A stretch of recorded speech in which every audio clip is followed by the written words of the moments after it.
Hello and welcome back friends. आज हम बात कर रहे हैं incomes and type of their taxations. तो दो सेग्रीगेशंस हम मान सकते हैं इनकम टैक्स एक्ट बनाता है, normal incomes and special incomes. Normal incomes वो इनकम्स हैं जिन पर नॉर्मल स्लैब रेट्स के अकॉर्डिंग टैक्स कैलकुलेट होता है, एंड स्पेशल इनकम्स वो इनकम है जिनके लिए special rate under special section दिया हुआ है। तो पहले बात करते हैं नॉर्मल इनकम्स की।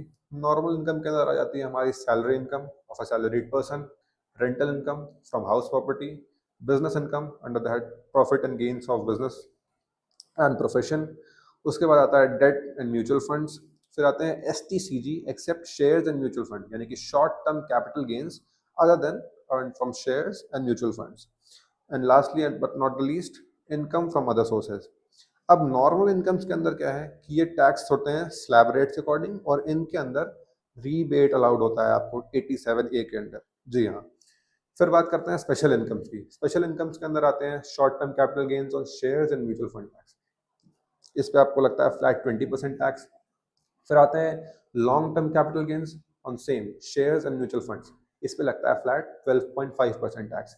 और आप नोट करें तो इस ही सेक्शन के अंदर अभी रिसेंटली चेंज भी आया है। जी हाँ। फिर बात करें L T C G on property, यानी कि long term capital gains on property. इस पे दो तरह के रेट्स हैं, 20% एंड 12.5%।